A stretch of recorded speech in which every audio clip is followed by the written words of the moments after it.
Lieutenant Jake Carter adjusted his grip on Rex's leash, his heart pounding as he scanned the convoy ahead.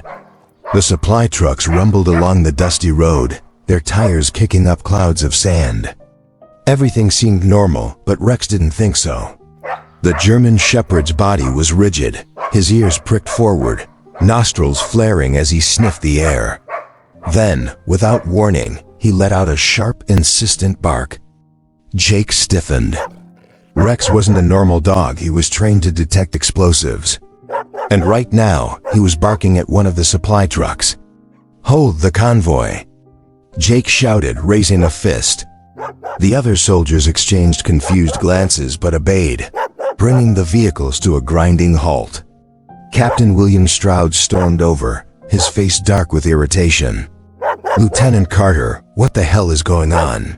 "Sir, Rex has detected something. We need to check that truck." Stroud's scowl deepened. "This mutt again? I've had enough of your little science experiment. We don't stop a convoy because a dog barks." Jake swallowed his frustration. He knew Stroud had never believed in Rex's abilities, had never approved of keeping him on base. But Jake trusted his partner more than anything. "Sir, I'm requesting a full inspection. If I'm wrong, I'll take full responsibility." Stroud hesitated, then sighed. "Fine.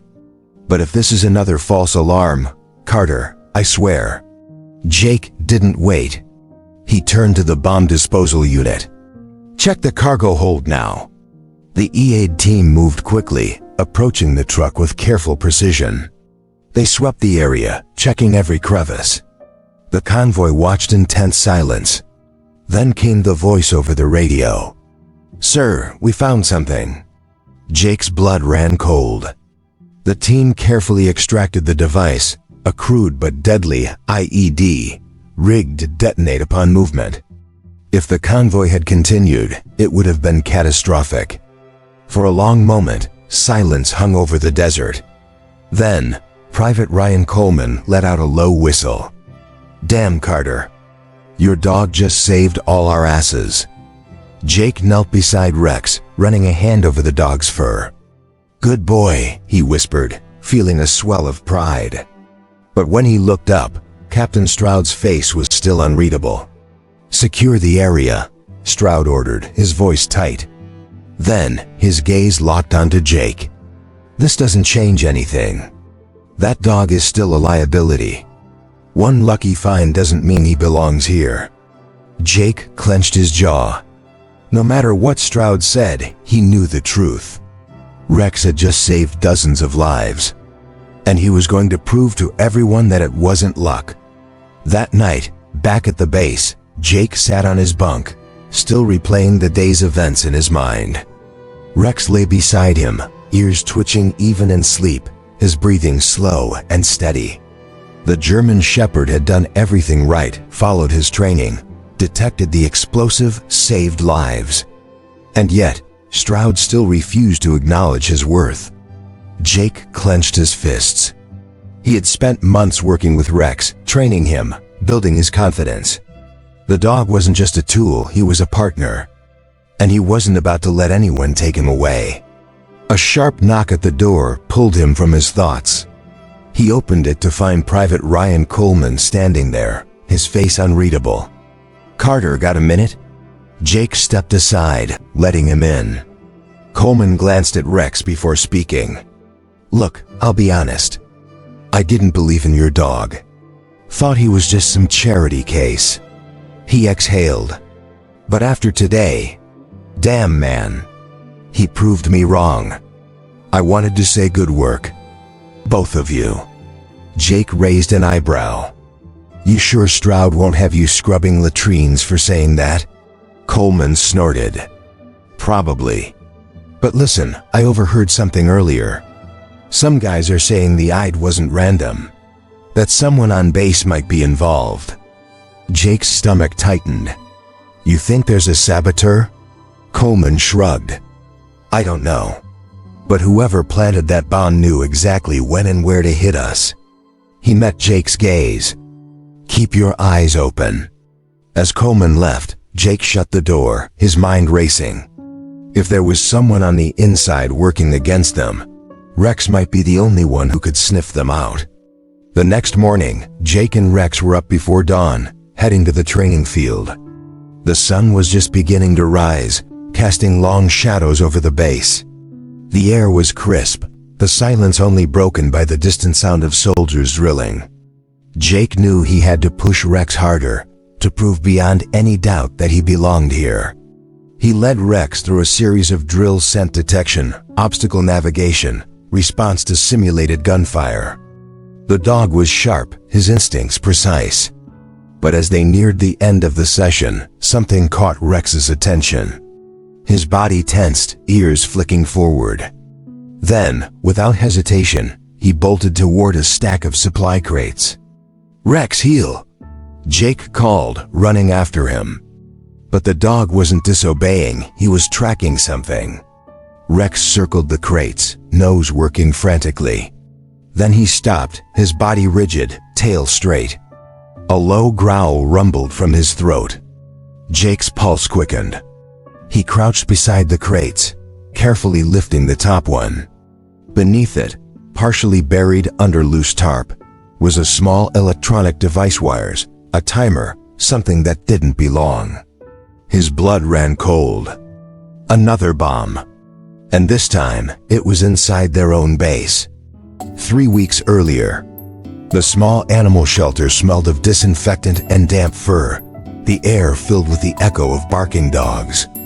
Lieutenant Jake Carter hadn't planned on stopping, but something had drawn him here on his first day off in months. Maybe it was the restless energy in his chest, the feeling that he needed to be somewhere, doing something. "Can I help you?" A tired-looking woman asked, her name tag reading Lisa. "Just looking," Jake said, his eyes scanning the kennels. Each cage held a different story. Some dogs wagged their tails hopefully, while others hung back, wary and silent. But then, at the far end, he saw him. A German shepherd, pressed against the back of his cage, ears flat, eyes dark with something that looked too much like fear. Unlike the other dogs, he didn't bark or even lift his head, just sat there, barely breathing, as if trying to disappear. Jake stepped closer. "What's his deal?" Lisa hesitated. "That's Rex. We don't usually recommend him for adoption." "Why not?" She sighed.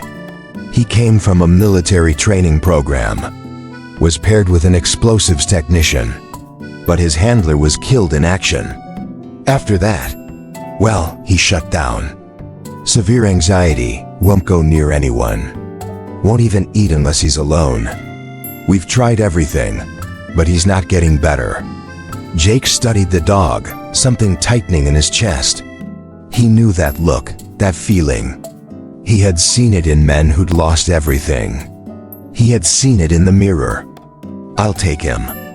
Lisa blinked. "Sir, I don't think that's a good idea. He needs specialized care." "It has to be him," Jake interrupted. Lisa hesitated, then sighed. "All right, but don't say I didn't warn you." 30 minutes later, Jake walked out of the shelter with Rex's leash in hand. The dog didn't resist, didn't pull, he just followed silent and stiff, as if resigned to whatever came next. As they approached Jake's truck, Rex suddenly flinched at the distant sound of a car backfiring, his entire body trembling. Jake knelt beside him, keeping his voice steady. "It's all right, buddy. You're safe." Rex didn't look at him, didn't move. Jake exhaled. This wasn't going to be easy. But neither of them had ever taken the easy road before. The drive back to base was silent. Rex sat stiffly in the passenger seat, eyes locked on the road ahead but not really seeing it. Every time the truck hit a bump, he flinched, his muscles tensing like he expected something to go wrong. Jake kept one hand on the wheel, the other resting lightly near Rex, not forcing contact, but letting the dog know he wasn't alone. When they arrived at the base, Jake led Rex toward his quarters. The German shepherd followed without hesitation, But there was no curiosity in his movements, no eagerness. Just obedience. Jake had seen dogs like this before, ones that had been trained not just to listen, but to survive. And survival wasn't the same as living. Inside, Jake set down a water bowl and an old blanket near his bed. Rex remained by the door, his gaze darting to every shadow, every sudden movement. His ears twitched at the muffled sound of soldiers swinging outside, but he stayed frozen in place, muscles taut. Jake sat on the floor a few feet away, not speaking, just letting the silence settle between them. He'd learned a long time ago that trust wasn't built with words. Minutes passed. Then, slowly, Rex lowered himself onto his belly, still watching Jake warily. It wasn't comfort, but it was a start. The next morning, as Jake prepared for roll call, he found Rex in the exact same position, curled up tightly, as if bracing for something that never came. The dog hadn't touched his food, and when Jake approached, Rex's ears flattened in uncertainty.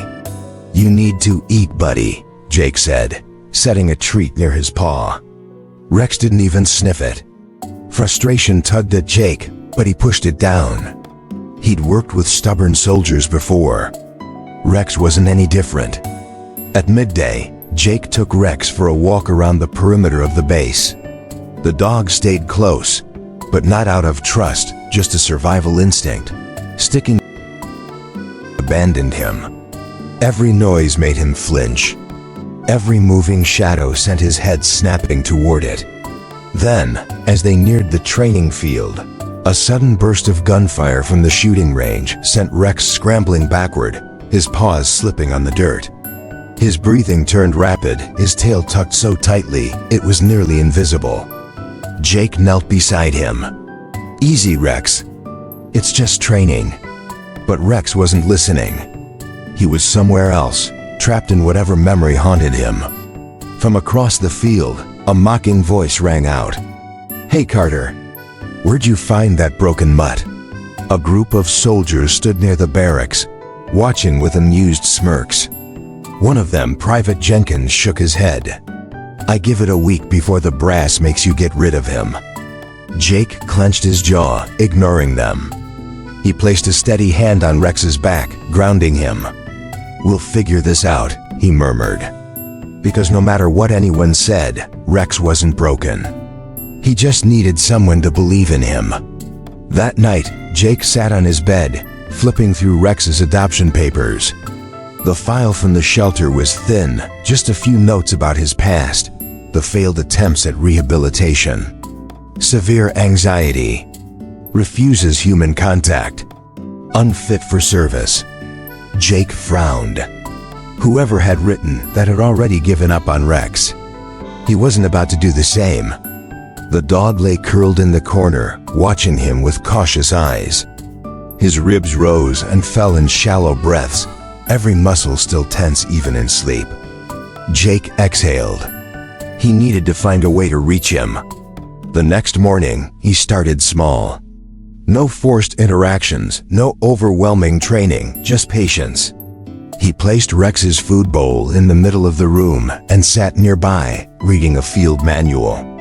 Minutes passed. Then an hour. Finally, when Jake wasn't looking, Rex took a tentative step forward and ate. Progress. By the end of the week, Rex was following him more closely, reacting to commands not out of fear, but familiarity.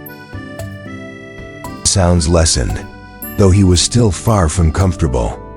Jake kept pushing, knowing trust wasn't built in a day. One afternoon, while taking Rex on a routine walk, Jake ran into Private Ryan Coleman near the motor pool.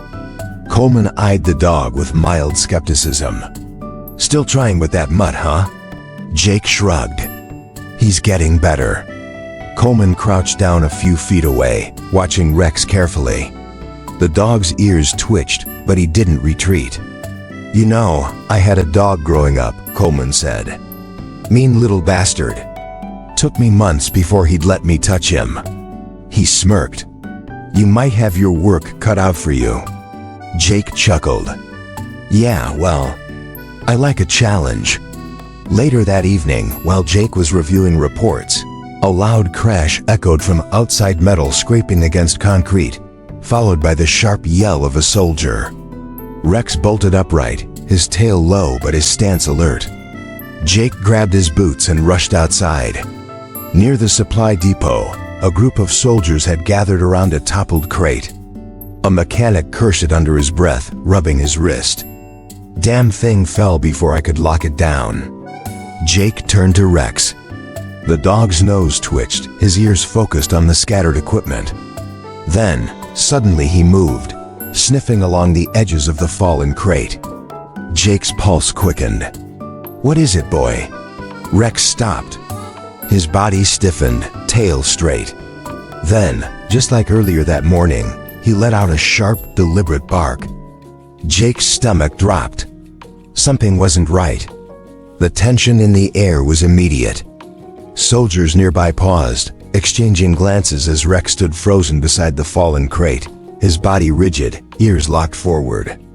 Jake could feel it too, that shift in the atmosphere, the unmistakable instinct that something was wrong. Private Coleman stepped closer. "What's he barking at?" Jake didn't answer. He knelt beside Rex, carefully examining the area where the dog had stopped. The crate had split open, its contents mechanical parts, spare equipment, scattered across the ground. But Rex wasn't interested in any of that. He was locked onto something else. Jake's eyes scanned the wreckage until they landed on a small, unmarked metal box. His gut twisted. It wasn't standard issue. He reached for it cautiously, prying open the lid. Inside, nestled between wires and a digital timer, was a block of high-grade explosives. Jake's blood ran cold. "Clear the area," he barked, his voice sharp. Soldiers jolted into action, stepping back as he grabbed his radio. "This is Lieutenant Carter, potential explosive device found near the motor pool. Needy OD here now." Within minutes, the bomb squad arrived, securing the area as they assessed the device. One of the technicians, Sergeant O'Malley, whistled low as he examined it. "This isn't just some leftover training explosive," he muttered. "This was placed here recently. Someone was planning something." Coleman cursed under his breath. "Damn. If that crate hadn't fallen." Jake exhaled, running a hand down Rex's back. "Yeah, we got lucky." But he knew better than to believe in luck. As the investigation team worked, Captain Stroud arrived, his expression as hard as stone. He took one look at the scene, then turned to Jake. "You're telling me your dog found this?" Jake squared his shoulders. "Yes, sir." He alerted before anyone even realized something was wrong. Stroud's lips pressed into a thin line. "One lucky find doesn't change anything, Carter. That dog is still a liability." Jake felt his jaw tighten. "With all due respect, sir, Rex just prevented a possible attack." Stroud didn't waver. "That remains to be seen. Until further notice, keep that animal away from sensitive areas." "That's an order." Jake clenched his fists but forced himself to nod. "Yes, sir." As Stroud walked away, Coleman shook his head. "Man, what the hell is his problem?" Jake sighed. "He doesn't trust Rex. Doesn't think he belongs here." Coleman glanced at the dog, who stood at Jake's side, steady and unshaken. "Well, screw that. Today, he just proved otherwise." Jake looked down at Rex, scratching behind his ears. "Yeah," he murmured. He did. But deep down, he knew this was just the beginning. The next morning, Jake kept Rex close as they walked toward the training field. The base was already awake, soldiers moving between drills and maintenance work. Despite yesterday's discovery, Stroud's orders were clear. Rex wasn't to be anywhere near critical areas. It pissed Jake off, but he wasn't about to push his luck. Not yet. As they neared the barracks, a familiar voice called out. "Still dragging that mutt around, Carter." Jake turned to see Private Jenkins leaning against a supply truck, arms crossed, a smirk tugging at his lips. A few other soldiers stood nearby, chuckling under their breath. Didn't take long for the brass to put him on a leash, huh? Jenkins added, nodding toward Rex. Guess they figured out he's just a walking mistake. Jake ignored him, but Rex didn't. The dog's ears flattened, his body tensing, but he didn't move. He just stood there, silent, watching. Jenkins scoffed. Pathetic. He's not even trained right. A real military dog would have taken my arm off by now. Jake exhaled slowly. You done? Jenkins chuckled. Yeah, I'm done. Just giving you a reality check, Carter. That dog's gonna get you kicked off this base. Jake said nothing as Jenkins walked away, but the words stuck. Because as much as he hated to admit it, Stroud and the others weren't completely wrong. Rex was struggling. His fear of loud noises hadn't improved. He still flinched at sudden movements, still hesitated when faced with chaos. And hesitation could get people killed. That night, after the base had quieted down, Jake took Rex to a secluded area near the edge of the training grounds. He set up a small course, simple obstacles, scattered scent markers. No pressure, no distractions. Just Rex and the work. All right, buddy, Jake murmured, kneeling beside him. Let's try this again. He gave the first command. Rex hesitated, ears flicking back, uncertain. Jake stayed patient, repeating the cue. Slowly, cautiously, the dog moved, following the scent trail, pausing at each marker. It wasn't perfect, his movements were stiff, his tail low, but he was trying. Then, from somewhere in the distance, a gunshot rang out. Rex froze.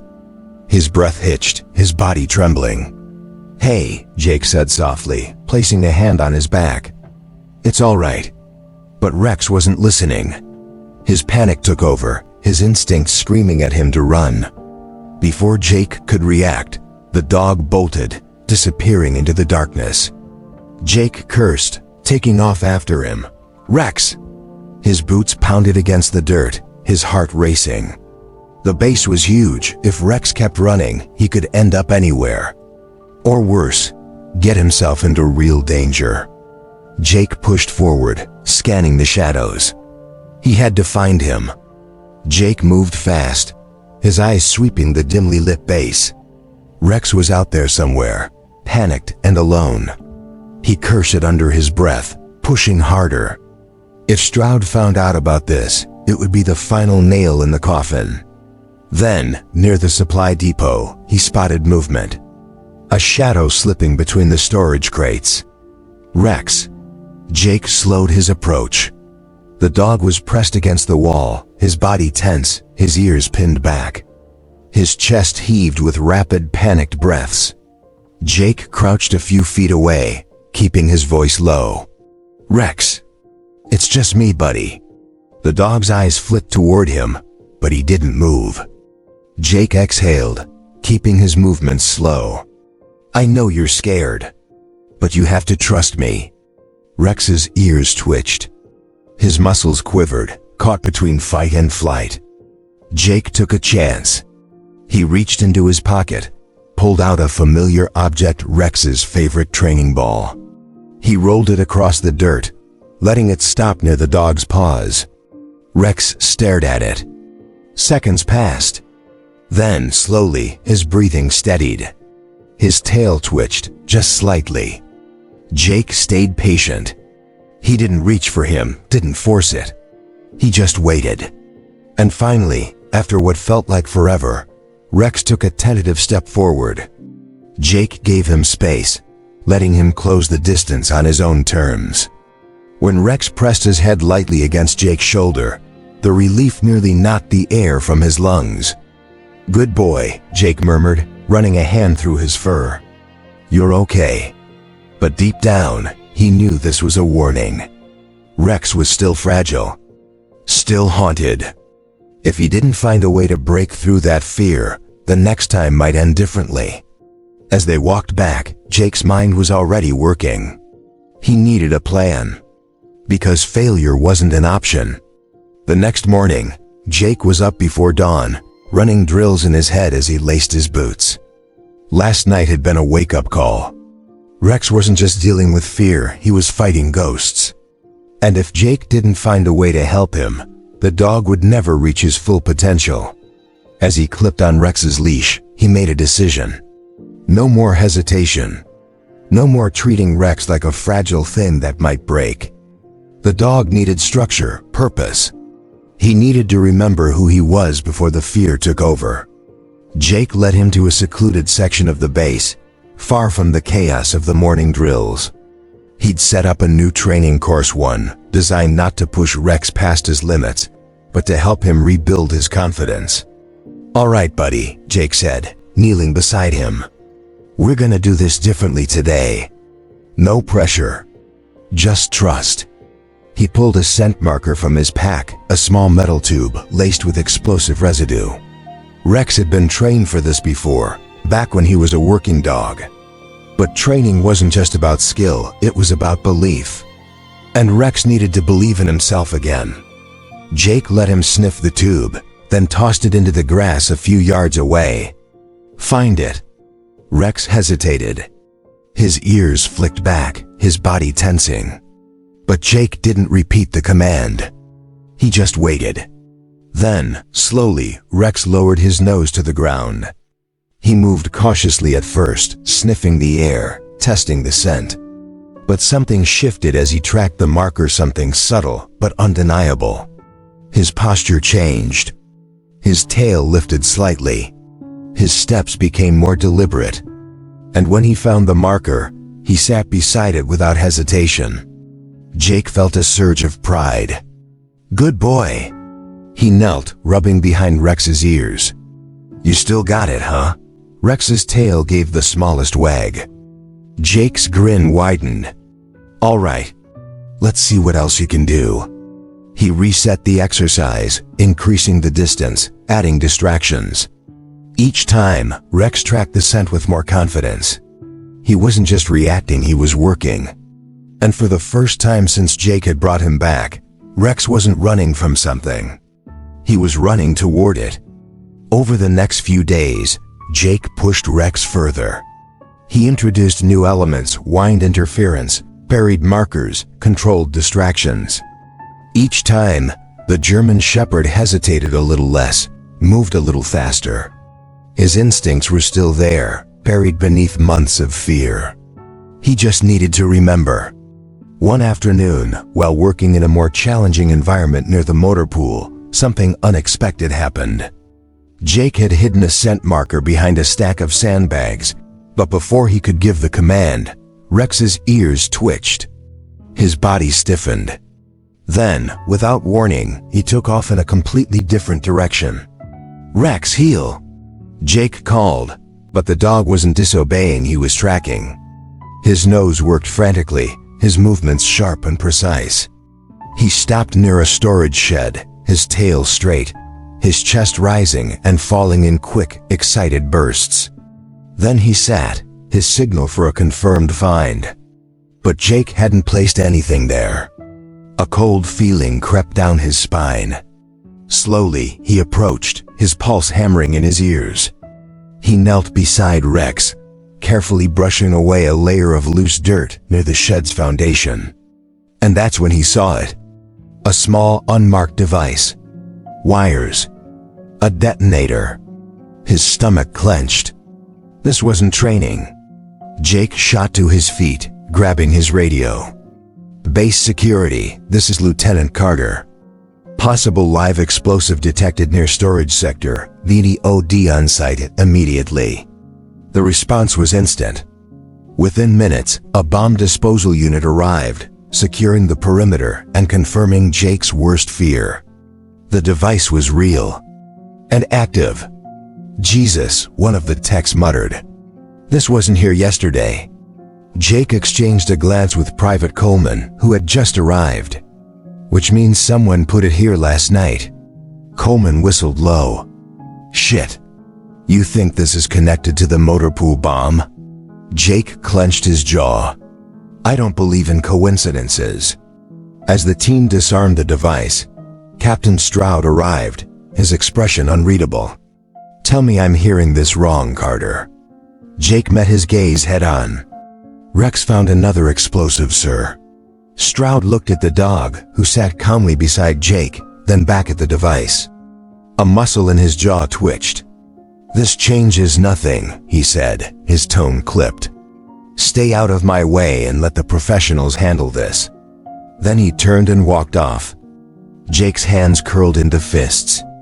Stroud could deny it all he wanted, but facts didn't lie. Rex had just uncovered something big. And Jake wasn't about to let it go. That night, Jake sat in his quarters, staring at the report in his hands.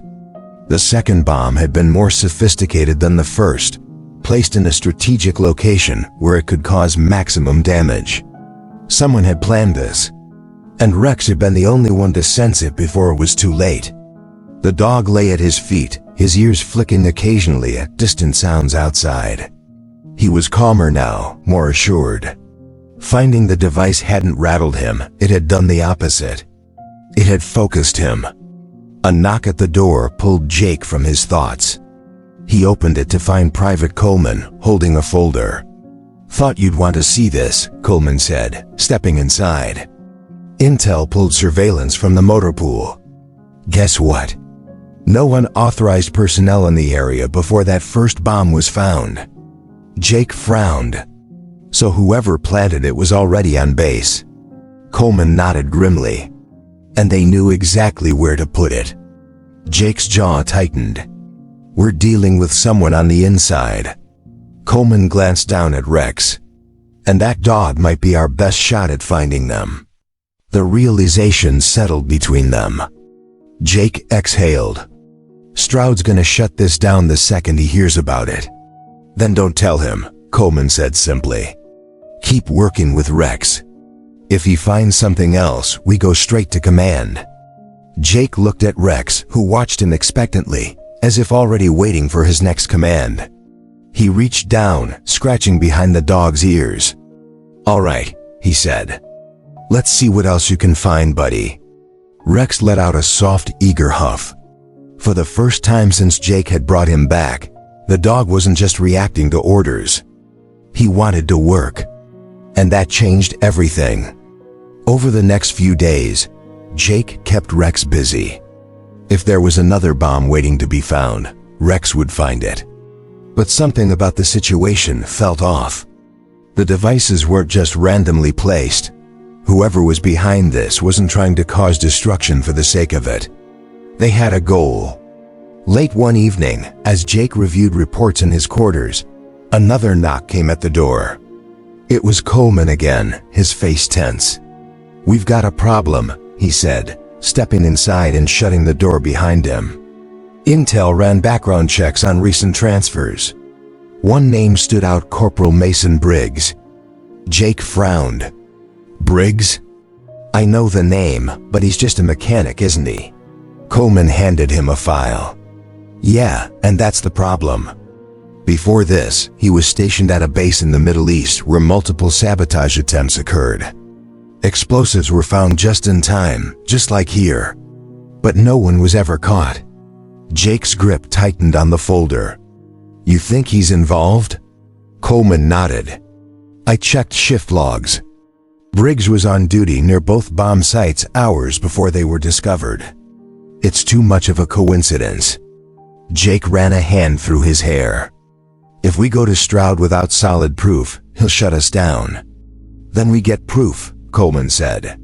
Rex found those bombs before. Maybe he can find something that ties Briggs to them. It was a risk, but Jake knew they had no other choice. The next night, under the cover of darkness, Jake and Coleman took Rex near the storage depot where the second bomb had been found. The area had been cleared, but Jake was hoping for something, anything that might connect Briggs to the crime. Find it, boy, Jake whispered. Rex sniffed the air, his body immediately tensing. He moved carefully, nose to the ground, weaving between the supply crates. Then he stopped near a row of lockers, his ears twitching. He let out a low, steady growl.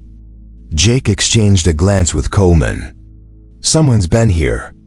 Coleman checked the locks. Most were secure, but one had been left slightly ajar. Inside, tucked between stacks of old equipment, was a small canvas bag. Jake's gut twisted. He unzipped it carefully. Inside were wires, a small detonator, and traces of the same compound used in the previous explosives. "Damn," Coleman muttered. "This is it." Before Jake could respond, a voice cut through the silence. "What the hell do you think you're doing?" They spun around. Standing in the doorway, his hand hovering near his holster, was Corporal Briggs. And his eyes were filled with cold, quiet rage. Jake's muscles tensed as he locked eyes with Briggs. The dim light from the storage shed cast long shadows, making the corporal's expression even harder to read. Coleman shifted slightly beside him, one hand near his radio, but neither of them moved too fast. Briggs was coiled like a snake, ready to strike. "You shouldn't be here, Lieutenant," Briggs said, his voice dangerously calm. "What exactly are you looking for?" Jake held up the canvas bag. "I think you already know." Briggs's gaze flicked to Rex, who stood beside Jake, his body tense, his ears twitching. "So the mutt found something again," Briggs muttered. Then he exhaled sharply, shaking his head. "Damn dog just doesn't know when to quit." Jake's grip tightened on the bag. "Neither do I." For a moment, silence hung between them. Then, faster than Jake expected, Briggs lunged. Jake barely had time to react before the corporal slammed into him, sending them both crashing into the lockers. The metal rattled as they struggled, fists colliding. Briggs was strong, his movements sharp and practiced. Coleman grabbed his radio. "Security, we need." Briggs twisted, kicking the radio from his hand. It skidded across the floor. Jake threw a punch, catching Briggs in the ribs, but the man barely flinched. He countered with a sharp elbow to Jake's jaw, sending pain exploding through his skull. Then Rex moved. The German Shepherd launched forward, his teeth clamping onto Briggs's forearm. The corporal let out a strangled yell, trying to shake the dog off, but Rex held firm, his growl vibrating through the air. Jake took the opening. He drove his knee into Briggs's stomach, forcing him backward. Coleman scrambled for the radio, finally getting a signal through. "Security, we have a hostile in storage sector," she requesting immediate backup. Briggs's breathing was ragged. His eyes darted between them, assessing his chances. Then, with a sudden burst of movement, he yanked a knife from his belt.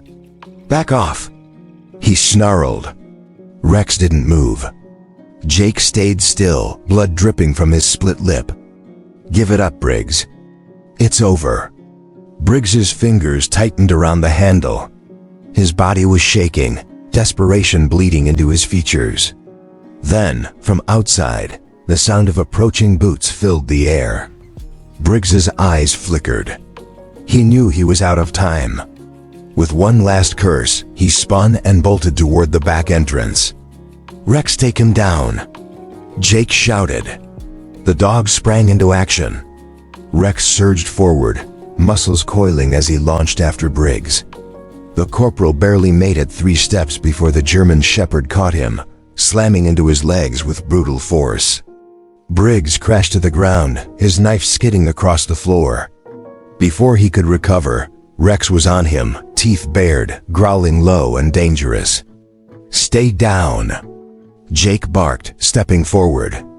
Briggs froze, eyes locked on the dog inches from his throat. His chest heaved, sweat beading on his forehead. He knew one wrong move and Rex wouldn't hesitate. Seconds later, the security team burst in, rifles raised. "Stand down!" one of them ordered. Jake lifted a hand. "He's done."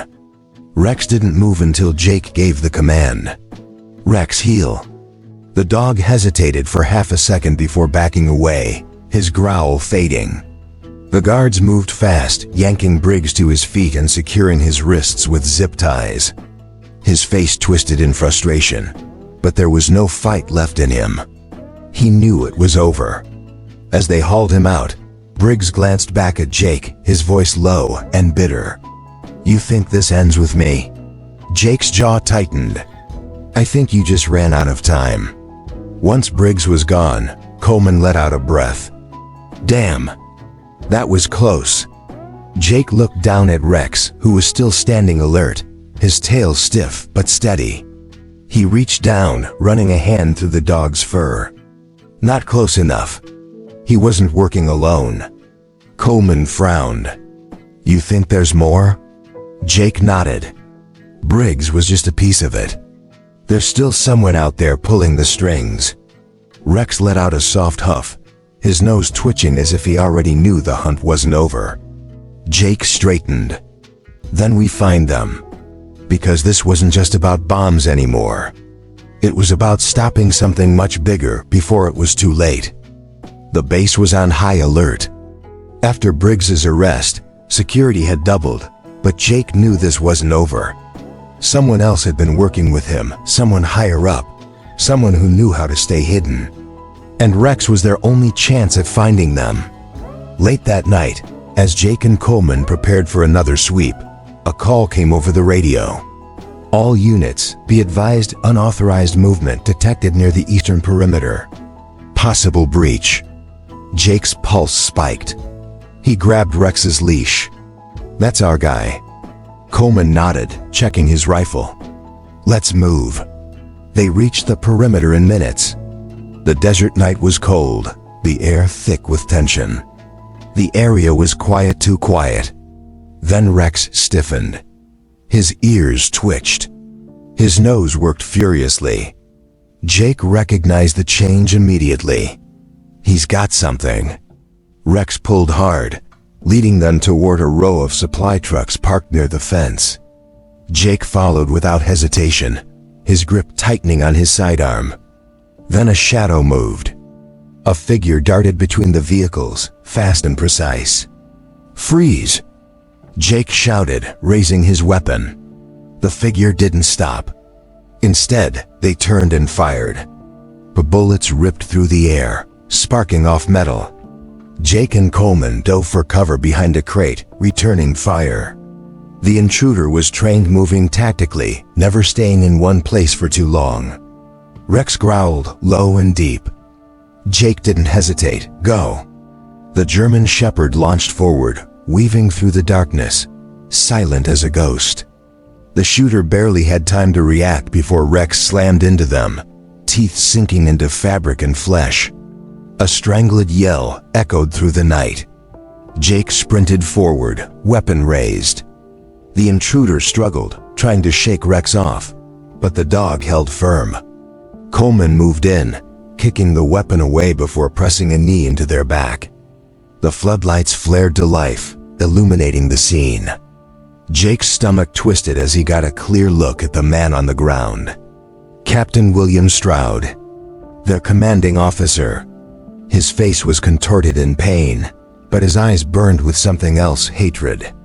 "You should have let this go, Carter," Stroud spat, his voice laced with venom. Jake stared down at him, mind reeling. Stroud had been behind everything, the bombs, the sabotage, Briggs. And now he had been caught. "Guess I don't take orders well," Jake said coldly. Stroud sneered, but he didn't fight. He knew it was over. Rex let out a final growl before stepping back, his job done. Jake exhaled. "Take him." The guards moved in, securing Stroud in cuffs. Coleman let out a breath. "Damn, didn't see that coming." Jake glanced down at Rex, running a hand over his fur. He did. As Stroud was hauled to his feet, his jaw clenched tight, but his eyes never left Jake. There was no fear, no regret, just quiet defiance. Even in cuffs, he still carried himself like a man in control. "You have no idea what you've just done," he muttered. Jake scoffed. "Pretty sure I just stopped a traitor." Stroud let out a bitter laugh. "You really think this ends with me? You think I was working alone?" A chill ran down Jake's spine. He knew Stroud was bluffing. He had to be, but something about the way he said it felt too real. too confident. Coleman stepped closer. Then start talking. Stroud just smiled. You'll find out soon enough. The guards shoved him forward, dragging him toward the base command center. But Jake barely noticed his mind was already racing. If Stroud had connections, then this wasn't just a rogue act of sabotage. It was something bigger. Something deeper. Rex let out a low, uneasy huff, mirroring Jake's tension. Coleman ran a hand over his face. Well, that's comforting. Jake exhaled sharply. We'll deal with whatever comes next. But for now, we won. He crouched beside Rex, gripping the dog's harness. And it's all because of you, buddy. Rex didn't wag his tail, didn't break focus. But when Jake scratched behind his ears, the German Shepherd leaned into the touch, just slightly. And for Jake, that was enough. Because they weren't just a soldier and his dog anymore. They were a team. 2 weeks later, the base had returned to normal, at least on the surface. Stroud was gone, awaiting trial, and the investigation had uncovered more layers of corruption than anyone expected. Security had tightened. Protocols had changed. But for Jake, the biggest change wasn't in the base. It was in Rex. The German Shepherd walked differently now, his posture steady, his head held higher. He was no longer the scared, broken dog Jake had found at the shelter. He was confident, focused, a soldier. And now he was about to be officially recognized as one. In the main courtyard, a small ceremony had been arranged. Soldiers stood in quiet rows as the base commander stepped forward, holding a document in hand. Lieutenant Carter, the officer announced, his voice carrying across the courtyard. For your actions in uncovering and preventing multiple security threats, and for your work in rehabilitating an exceptional service animal, it is my honor to reinstate Rex as an official military working dog. A ripple of murmurs spread through the crowd, but they weren't mocking anymore. They were approval. Jake nodded, keeping his expression neutral, but inside, pride swelled in his chest. He glanced down at Rex, who sat beside him, ears alert. Told you we'd prove them wrong, he murmured. Private Coleman grinned from the sidelines. Looks like the broken mutt showed everyone up, huh? Jake smirked. Yeah, he did. As the ceremony ended, soldiers came forward, some to shake Jake's hand, others just to scratch behind Rex's ears. Even the mess hall cook had saved a special treat.